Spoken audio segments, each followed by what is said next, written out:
Hello, today I'm talking to Mr. Philip Tsai, Vice Chairman of Deloitte China.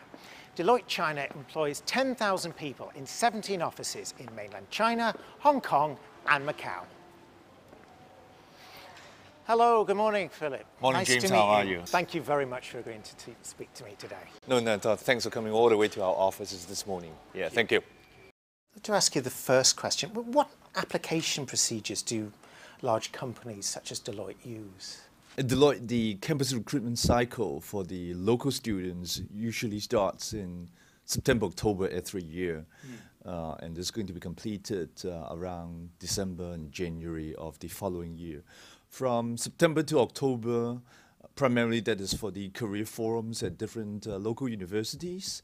And then the applicants are going to apply for the online application stage. And during the months of October and November, that's the period when the students are going to go through the Graduate Assessment Center, which I'm going to go through in a bit more details, I guess, afterwards. And from late December to January, that is the time when they're going to go through the final interviews and the time when we're going to make the final offer to the students. Why do some employers use an online application process?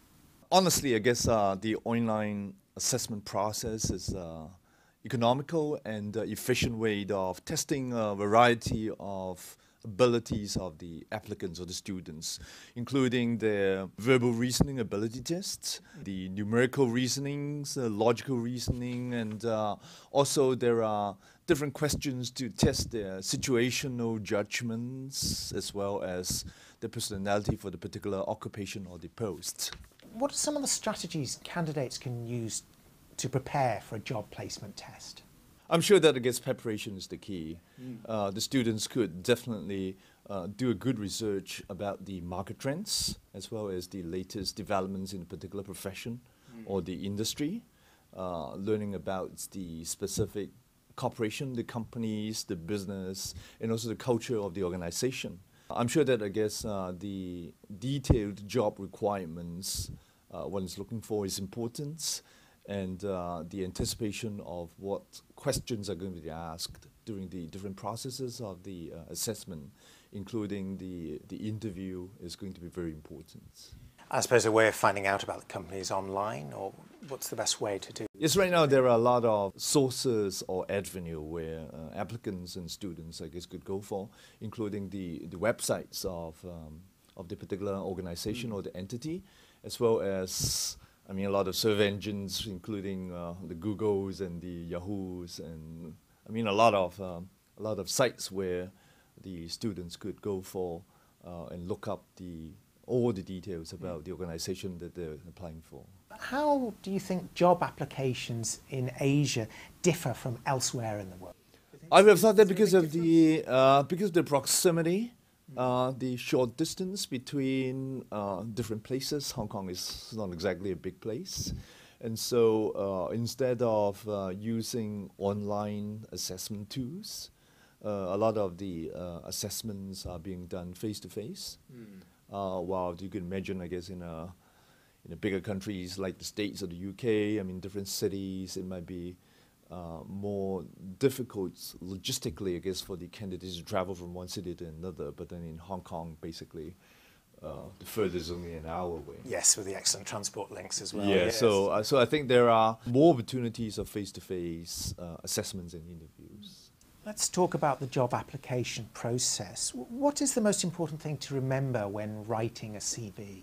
Well, I guess one has to include everything that he or she would like to include, I guess, in the CV.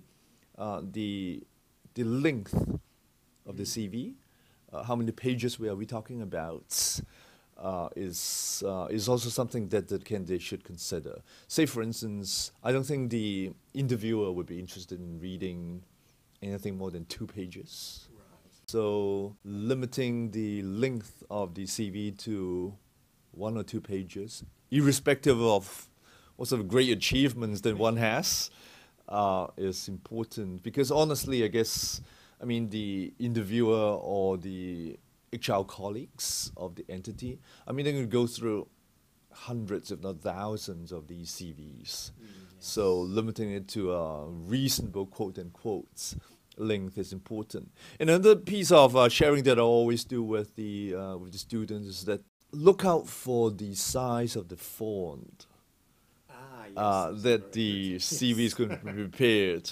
I mean, for some of my age who needs reading glasses, fonts of smaller than 12 or 10. Yes. I forgot about the exact font size, but then 12, yes. make sure it's going to be reasonable and easy to look at and comprehend. So it's very much quality versus quantity. Oh, definitely. I guess the appearance of the CV is also very important. Of course, honestly, grammatical mistakes or, I mean, the outlook of how the CV is presented are also important.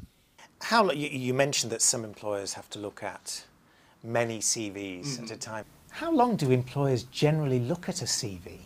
I would have thought just a couple of minutes. Just a couple of minutes. Think about that. I mean, if it's only 5 minutes and we've got 100 applications, that's already a whole day, full time for one recruiter or HR colleague. So, I mean, one should only expect that the company is going to spend only a couple of minutes on each of them. So how one is going to be able to attract the attention of the employer or the recruiter in a couple of minutes over those 1 or 2 pages is important. These days it's not so common, but how can a cover letter complement a CV effectively? Well, James, as you mentioned, cover letters are getting less and less popular or common. But I guess if one is going to use one, I think personalized the covering letter is going to be very important. I'm sure that I guess at the learning center of your esteemed university, you have a lot of examples. Indeed. For these covering letters. But another piece of sharing that I would like to do with the students, just don't cut and paste from the examples, of all the great examples, because taking one from each and another piece from another, it's very difficult to gel them together. And the flow of the covering letter, no matter how brief it is also going to be very important. So make it personal in one's peculiar style. I guess it's going to make it stand out from, imagine, as I mentioned earlier on, hundreds, if not thousands of covering letters that one is going to look at. Very stiff competition these days, yes. Part of the application process, of course, involves referees. What type of person makes an effective referee? Honestly, I guess at their age, tender age, as well as very limited working experience, I wouldn't imagine that they're going to get any of the who's who's or the big names, I guess, as the referees. But I would have thought that a reputable professor or academia, I guess, within the university is going to be a good one. Supervisors from companies they have interned is also a good choice. Well, on the other hand, I think family members are not going to be some of the best choices. Because, I mean, if the employers are really going to look at the names of the referees, I think they just want to make sure that, I guess, the applicants, they have put some thoughts into the particular names that they put on the CV. At that particular level, I'm not sure that that the recruiters or the company is actually going to call up the referee for some reference. I suppose if the candidate's done any voluntary work or service in the community, would that help? If somebody they've worked with, any managers, they could act as referees? For someone who has spent quite a bit of time, I guess, doing community and other work, I think that is very important. Honestly, there are only so much that you could put on a CV. The academic results, the academic results, the internship experiences, part-time work, and on top of that, I think communication work, volunteer work is going to to make one stand out from the other candidates. Perhaps now we could move on to bring it all together so in the application process. What qualities do you look for in a candidate? Honestly, I guess at the stage of their development, I'm talking about the fresh graduates. I don't think they're going to possess a lot of technical skills freshly out of college and university. I would rather looking at some of the attributes in the candidates. For instance, teamwork, collaboration skills, presentation, communication skills, how they're going to work together with their future colleagues moving forward. And these are the particular attributes that we are looking for in the candidates. How could they demonstrate good teamwork? Because I think candidates tend to say, oh, I like working in teams, I'm a good team player, but how can they actually demonstrate that? As I mentioned earlier on, because one of the stages in our assessment is the group assessment, the group interviews, and I'm sure that I guess that is a very good opportunity for one to demonstrate how one could fit in a group of six to eight fellow candidates of similar age and background, and also I guess a history of volunteer work, community work, and participation in universities, societies, and other activities is going to be a good demonstration of one's history and experience in teamwork. Do you think online courses such as the ELC MOOC are useful for job seekers? The MOOC is, I think, a very interactive platform upon which the students could sort of like raise questions and learn from each other, while they may be physically or logistically different in different places without any limitation in factors like location and time.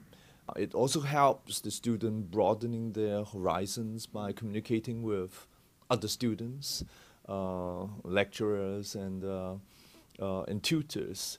And also, I guess, because of the variety in the background of the students taking the same course, I think it might be useful for them to learn something from fellow students of different nationalities and backgrounds. No, you're very busy, so I'd like to thank you again. It's all my pleasure, Thoughts. Yeah. Thank you Thank very you. much. Yep. Thanks a lot. Thank you.